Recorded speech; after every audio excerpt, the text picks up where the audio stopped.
Pisces. Welcome to Pandora Astrology's monthly horoscope for December of 2021. Well, this month, Saturn square Uranus makes its final connection. And so Saturn's been traveling along through, will be traveling along through your 12th house for probably about 2 to 3 years, where it's bringing a feeling of heaviness and duty and responsibility. The 12th house is a house of spirit and compassion. So if you've been feeling a little bit more cosmic guilt than usual, this would probably be why. If you're feeling like you want your career to have a deeper meaning and you've kind of lost your moorings, this Saturn placement would be why. And that Saturn has been experiencing quite a bit of pressure from Uranus, which is in the sign of Taurus, traveling along through your third house over a 7-year period.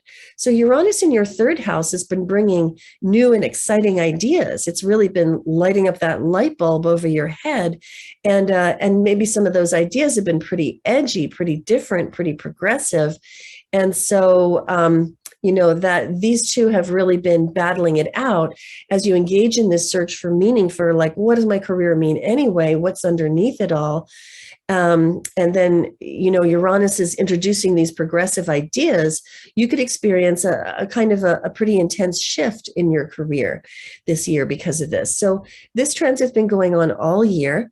And especially if you have anything in your chart at all between 7 and 13 degrees of a fixed sign, meaning Aquarius, Leo, Scorpio, or Taurus, you would absolutely be feeling this. If you want to know more about it, you can find our video in our December 2021 news playlist about Saturn square Uranus. So, Julia, I think you've got some news for the Pisces of the world about Mercury, Mars, and Venus. I sure do. Well, hey, Pisces. I'll begin with Mercury, the planet that represents communication and mentation. And wherever we have Mercury this month is wherever we're going to be expending the most mental energy. So Mercury starts the month in Sagittarius, but on the 13th, it moves into Capricorn, which is your 11th house. The 11th house is the house of friends, groups, any groups that you find yourself a part of, as well as your long-term goals in life. So when Mercury's in the 11th, it really just kind of raises the tempo of your social life. You might find yourself connecting with more groups of people, or even just kind of like connecting more with friends in general. And since Mercury is the planet of our thinking, you could spend a lot of time thinking about your future goals and how to achieve them. And maybe even your best thinking comes from asking other people in a group context, since the 11th house represents groups. Now, Mars, the planet of action and activity, it starts the month in your 9th house. This is the house of legal affairs, travel, and adventure. And when Mars is in this house, sometimes we can feel a lot more driven to sort of go on adventure or go out and travel. And that's all well and good. However, if we have circumstances and responsibilities that are holding us back, then it can really, really be a very stir-crazy time. Now, the 9th house can also represent education and legal affairs, and Mars is a planet of conflict. So you might run into flare-ups either at school or if you're involved in any kind of legal issue right now.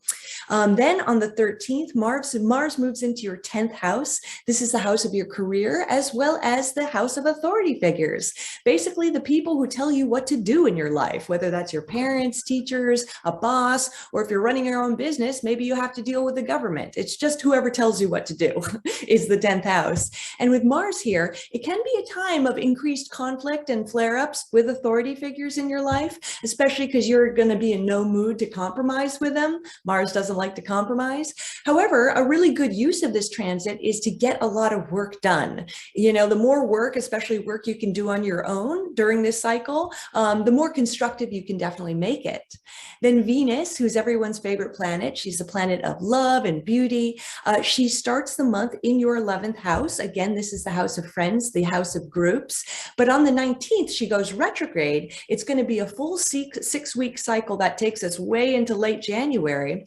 But when Venus goes retrograde in the 11th house, it can bring about certain associations. When any planet goes retrograde, it's a time of redoing and reviewing. And since Venus represents relationships, you might be reviewing your relationships through an 11th house lens. So the 11th house is the house of long-term goals. It's the house of friends. So you could be reviewing whether your current relationship, whether your partner really fits in with your friends well, whether they fit into the groups that you're a part of. Like, let's say you're a part of a recovery program or a union, whether they fit in there, as well as whether your partner is helping you to achieve your long-term goals in life as well.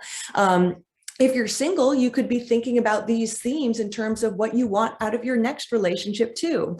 And almost everybody during Venus retrograde gets extra kind of phone calls and contacts and surprise visits from their exes too. So just be forewarned. Yeah, such a good warning.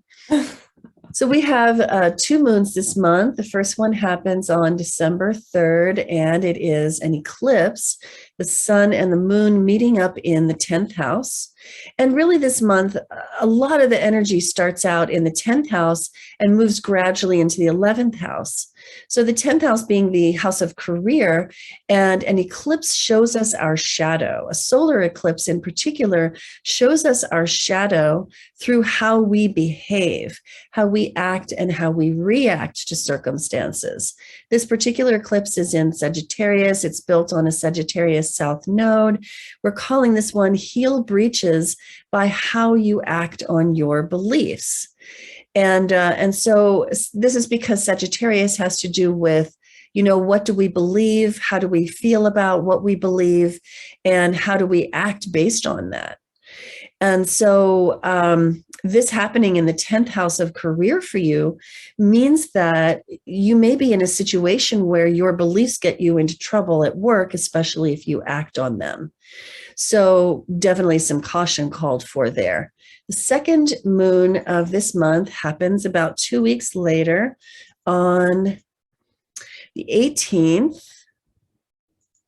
And that is a full moon in Gemini, which falls in your 4th house of home and family, domestic life, heritage, and roots. A full moon, it's not an eclipse, thank goodness. So it's probably not going to be as dramatic as the first moon of this month. And also because it's just a lot smoother. This is a moon that really invites tolerance and warm conversations with other people that can change minds in the way that the eclipse may have pressed you to change minds. This one could actually have the result of changing minds because it is so much more gentle. This moon falls in your 4th house, so you may find yourself having these conversations with family members. So the last thing I want to tell you about is the change of season. And as I said a moment ago, this month began with an emphasis in the 10th house, which is the career house. And so a lot of energy and attention in the beginning of this month, the first half really, is on career, how to grow and expand your career, how to build things there, particularly your big voice, and to express yourself more in your career. And then as the month goes on, these planets migrate over to the 11th house, where there's a big gathering of planets here, and the sun in particular. The sun represents the light of attention. And it's been said that wherever you put your attention, you can make things grow. The 11th house, as Julia said, is a house of long-term goals. It's a house of the ideals that you have, the paradigms that you hold in your mind, and also it's a house of the income of your business. So the motion of planets from the 10th house into the 11th house can cause an emphasis to shift on doing the actual work of your business or career towards growing the resources of your career. And most particularly, that can be the communities that you gather around your career, like in your Rolodex or on your mailing list. So this is a good month to begin to turn your attention to growing that stuff. And if you're interested in that, a mission orders reading from Julia or myself would probably be a really great way to make that focus. And you can find a link for that in the YouTube description below. Well, that's what we've got for you today, Pisces.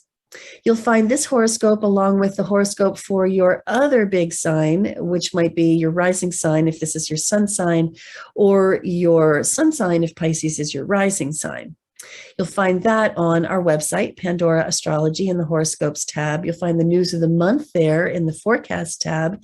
And if you are interested in a reading or taking a class, you can find that good stuff on our website too. And until next time, we'll see you around the cosmos. Bye. Bye-bye.